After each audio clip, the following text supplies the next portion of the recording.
최근 문을 연 김제 온천지구 스파랜드가 개장 하루도 안 돼 문을 닫았습니다. 보일러 문제라고 해명했지만 시작부터 준비 부족과 부실 대응으로 논란입니다. 김제시 용지면의 한 농장에서 검출된 조류 인플루엔자 바이러스가 고병원성으로 확진됐습니다. 전북도는 출입을 통제하고 해당 농장에서 기르던 닭 7만 5천 마리를 처분했습니다. 전북의 첫 중대재해처벌법 사례로 알려진 파쇄기 끼임 사망사고에 대해 노동당국이 사업장 대표 등을 검찰에 넘겼습니다. 이들은 사망사고에 대한 안전관리 미흡 혐의를 받고 있습니다. 전북특별자치도 시군일회 의장협의회가 송전선로 설치 사안에 대해 집중 논의하기로 했습니다. 협의회는 추후 송전선로 안건의 결의안 채택 여부를 결정하기로 했습니다.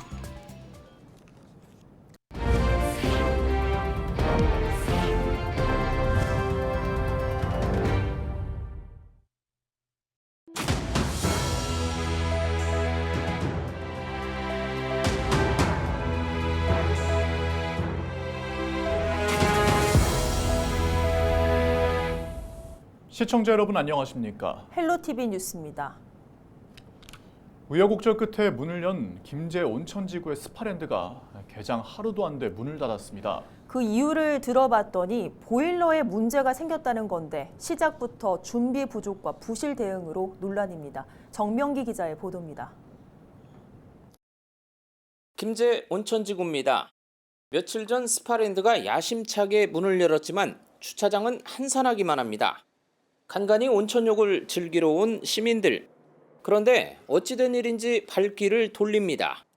시설이 미비해서 지금 다시 여는 것 같아요. 들어가는 입구도 보니까 막 급해하느냐고 엉망이에요 지금. 건물로 다가가 봤습니다. 업체 관계자와 공사 직원 등이 오갈 뿐 내부도 한산합니다. 스파랜드 입구인데요. 재정비 뒤 1월 1일에 오픈한다는 안내문이 붙어 있습니다. 취재진과 만난 스파랜드 관계자는 개장 당일 손님 수백 명이 몰리면서 보일러에 문제가 생겼다고 밝혔습니다. 총 수용 인원은 1,000명이라면서도 이용객이 따뜻한 물을 너무 많이 쓰는 바람에 온수 공급에 차질이 빚어졌다는 취지에 다소 황당한 해명을 내놨습니다. 김제시에 따르면 실제 손님을 상대로 한 시범 운영은 거치지 않았습니다. 생각보다 사람이 너무 많이 와서 보일러가 좀 깔리더라고요. 그래서 보일러 추가 설치 때문에 좀 기간이 좀 걸려서. 이 건물은 2001년 부도로 문을 닫은 뒤 20년 가까이 흉물로 방치됐습니다. 그러다 2021년에 민간 사업자가 낙찰받으면서 지난 21일에서야 새롭게 문을 열게 된 겁니다. 이 과정에서 민간 사업체와 투자 협약을 맺은 김제시는 진입 도로와 주차장, 온천공과 같은 기반시설 조성에 40억 원이 넘는 돈을 들였습니다. 그런데도 개발 속도는 더디고 개장 시기가 차일피일 미뤄지면서 우려와 비판이 잇따라왔습니다. 개장 예정일인 12월이 다가왔음에도 불구하고 주변 정비가 미흡하여 계획대로 개장이 이루어질지 의문입니다. 김제시는 개장 소식을 시의회에 알리고 현수막 등을 통해 홍보에 나섰습니다. 공사 마무리 단계에 있으며 오는 12월 21일 정식 개장을 앞두고 있습니다. 개장 당일엔 지역의 새로운 랜드마크, 힐링 명소로 다시 태어났다며 언론을 통해 대대적으로 홍보하기도 했습니다. 이랬던 김제시가 운영 중단 소식은 안내하지 않고 업체에만 책임을 지게 하면서 방문객들은 불쾌감을 드러냅니다. 12월 21일 날로 써 있더라고요. 그거니까 여기까지 갔네. 김제시는 온천 관광지를 다시 살려 지역 경제에 도움이 되길 바라고 있습니다. 헬로티비 뉴스 정명기입니다. 전북특별자치도는 김제시 용지면의 한 산란계 농장에서 검출된 조류 인플루엔자 바이러스가 최종 검사 결과 고병원성으로 확진됐다고 23일 밝혔습니다. 전북도는 앞서 초동 대응팀을 투입해 출입을 통제하고 해당 농장에서 기르던 닭 7만 5천 마리를 처분했습니다. 이번 겨울 들어 도내 가금류 농장에서 고병원성 조류 인플루엔자가 검출된 건 4번째며 전국 가금류 농장으로는 15번째입니다. 전북 지역 첫 번째 중대재해처벌법 사례로 알려진 파쇄기 끼임 사망 사고와 관련해 해당 사업장 대표 등이 검찰에 넘겨졌습니다. 고용노동부 전주지청은 사료공장 대표와 하청업체 대표를 중대재해처벌법 등에 관한 법률 위반과 산업안전보건법 위반 혐의로 검찰에 송치했다고 24일 밝혔습니다. 이들은 지난 2월 4일 정읍시 하북동 제2산업단지 내 동물사료 제조 공장에서 발생한 사망사고에 대한 안전관리 미흡 혐의를 받고 있습니다. 당시 사고는 공장 내 고장난 파쇄기를 수리하고 있던 50대 A씨가 갑자기 작동한 기계에 두 다리가 끼이며 발생했습니다. 전북특별자치도 시군의회 의장협의회가 도내에서 진행 중인 송전선로 설치 사안에 대해 집중 논의하기로 했습니다. 전북 시군의회 의장협의회는 24일 부안군의회에서 원례회를 열고 추후 송전선로 안건의 결의안 채택 여부를 결정하기로 했다고 밝혔습니다. 협의회는 전북 대부분 시군이 수도권에 전력을 공급하기 위한 송전선로 예정 지역에 포함돼 있지만 전력 수급 기본계획 수립은 주민과 지자체의 의견 수렴 없이 추진되고 있다고 지적했습니다. 협의회는 이어 에너지가 생산되는 곳에 기업이 들어서는 것을 유도해 국가 균형 발전을 자연스럽게 이뤄야 한다고 주장했습니다. 남원시는 지역경제 활성화와 민생 안정을 위해 시민 1인당 30만 원씩 지급하기로 했습니다. 남원시는 263억 원 규모의 민생경제 종합대책을 선제적으로 추진한다고 24일 밝혔습니다. 시는 지역 소비 촉진을 위해 남원사랑 상품권 형태의 선불카드로 시민 1인당 30만 원씩 총 230억 원을 설 전에 지급할 예정입니다. 남원사랑 상품권 발행 지원에는 20억 원을 투입해 구매 한도를 100만 원으로 할인율은 15%로 상향합니다. 최경식 남원시장은 이날 민생안정간부회의를 열어 소비 침체 지속 우려에 따라 지역경제 회복을 위한 긴급 대책 마련을 주문했습니다. 시정 운영의 최우선은 민생으로 시의회와 적극 협력하여 민생경제 종합대책과 관련된 조례의 재개정을 신속하게 추진하면 물론 빠른 시간 내에 필요한 예산을 편성하겠습니다. 만취 상태에서 상습적으로 폭행한 혐의를 받고 있는 40대가 징역형의 집행유예를 선고받았습니다. 전주지법은 상해와 공무집행방해, 업무방해 혐의로 기소된 48살 A씨에게 24일 징역 1년에 집행유예 2년을 선고했습니다. A씨는 지난해 7월부터 올해 1월까지 전주 시내 주점과 도로, 주차장 등에서 손님과 행인에게 욕설을 하거나 출동한 경찰관들을 폭행한 혐의 등으로 기소됐습니다.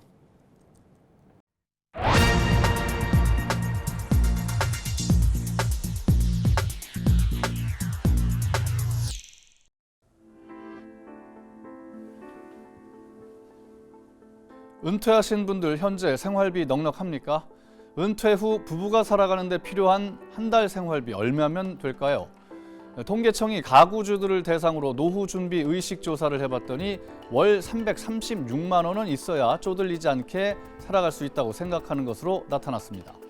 지난해보다 11만 원 늘어났습니다. 그럼 은퇴 가구가 생활비를 마련하는 방법 볼까요? 국민연금과 같은 공적 수혜금이 32%로 가장 많았습니다. 그 외에는 가족의 수입이나 자녀, 친지 등이 주는 용돈이 24%, 기타가 9%, 개인 저축이나 사적연금은 5.4%에 불과했습니다. 여러분은 노후 준비 잘 되어 있습니까? 그렇다고 답한 사람은 8.4%뿐이었습니다. 절반이 넘는 52%는 준비되어 있지 않다고 답했습니다. 국민연금 기금 고갈 위기가 닥쳐오는 지금 국민연금만 믿고 있을 수는 없는 노릇입니다. 사적연금으로 보완해야 하겠죠. 그런데 퇴직연금은 적립금이 예금과 적금 같은 원리금 상환, 원리금 보장형에 묶여 있어서 최근 10년 연환산 수익률이 2.07%에 그치고 있습니다. 결국 국민연금을 포함한 연금 개혁과 사회 안전망 구축이 시급한 실정인데 탄핵 정국에 묶여 관련법 개정을 위한 논의는 실종됐습니다. 계엄 사태가 노후 생활마저 불안하게 하고 있다는 얘기죠. 네, 전문가들은 은퇴 준비, 노후 준비는 젊을 때부터 해야 한다고 조언합니다. 허리띠를 조금 졸라매고 사적연금을 통해서 안정적인 노후를 준비해야 한다는 것이죠. 물론 현재 혼란한 전국을 빨리 수습해서 정부가 정년 연장을 포함한 중장년 일자리 대책을 마련하고 사회 안전망을 촘촘히 짜는 것도 급선무일 것입니다. 데스크의 눈이었습니다. 김제 지역 이웃 돕기 모금 실적을 알리는 사랑의 온도탑이 100도를 돌파했습니다. 김제시는 희망 2025 나눔 캠페인이 시작된 지 한 달이 채 되지 않은 23일 누적 모금액이 3억 5,600만 원을 기록했다고 밝혔습니다. 이 금액은 목표치인 3억 1천만 원을 초과한 것으로 사랑의 온도탑 수은주도 100도를 돌파해 115도까지 올라갔습니다. 정성주 김제시장의 인터뷰 직접 들어보시죠. 어려운 경제 상황 속에서 시민 여러분의 따뜻한 마음과 나눔의 실천에 깊이 감사드리며 더불어 살아가는 사회 만들기에 더욱 힘쓰겠습니다. 김제시는 다양한 계층의 적극적인 참여가 있었다면서도 특히 한우와 백미, 라면 등 다양한 물품도 기부돼 사랑의 온도탑이 뜨겁게 달아올랐다고 설명했습니다. 학원처럼 지역 학생들에게 교육을 해주는 임실봉황인재학당이 등하원 택시 지원을 추진합니다. 임실군 예양장학회는 24일 임실군 합동택시와 임실 개인택시 단위조합과 협약을 맺고 2026년까지 등하원 택시를 운행하기로 했습니다. 등하원 택시 업무 협약으로 학부모와 학생들이 안심하고 공부에만 집중할 수 있는 교육환경 구축에 힘쓰겠습니다. 전북특별자치도 교육청은 내년도 중고등학교 신입생의 교복 구입비 지원금을 인상하기로 했습니다. 전북교육청은 물가 상승률 등을 반영해 올해 30만 원에서 3만 9천 원 인상한 1인당 33만 9천 원으로 정했다고 밝혔습니다. 다만 현금으로 주지 않고 각 학교가 주관하는 공동 구매를 통해 교복으로 주는 방식으로 지원됩니다. 전북특별자치도는 유망 중소기업 12개사를 선정하고 인증서와 인증현판을 수여했습니다. 올해 선정된 유망 중소기업은 동방이노베이션과 국도특장, 한빛글로벌 등입니다. 이들 기업에는 앞으로 5년간 최대 5억 원의 경영안정 지원 자금과 2차 보전 최대 3% 지원, 각종 사업 가점 부여 등 다양한 혜택이 주어집니다. 전북자치도는 1999년부터 매년 엄격한 심사를 거쳐 유망 중소기업을 선정해 지원하고 있습니다.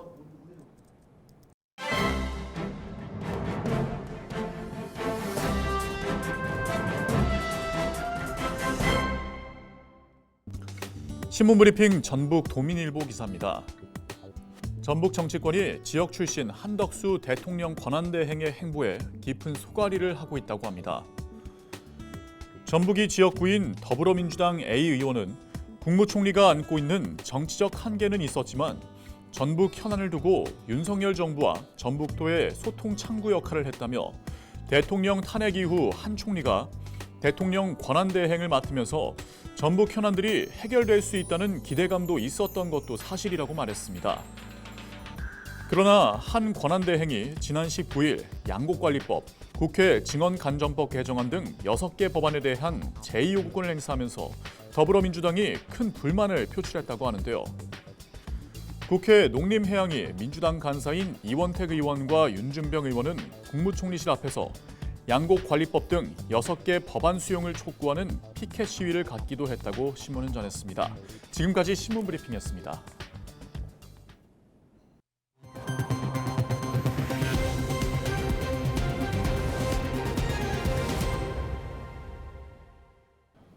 남원시의회 이숙자 의원이 대한민국 지방자치평가연계 의정정책대상에서 기초의회 부문 최우수상을 수상했습니다.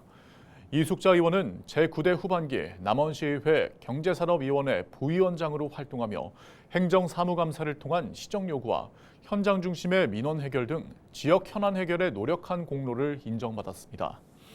또 농업인 지원과 수수료 감면과 또 모자 건강 증진 등 주민 생활과 밀접한 조례를 재개정한 것도 높은 평가를 받았습니다. 이숙자 의원은 지난달 한국유권자중앙회에서 주관한 정명대상에서 지방자치 의정대상 부문 대상을 수상했습니다. 이상으로 뉴스를 마칩니다. 함께해 주신 여러분 고맙습니다.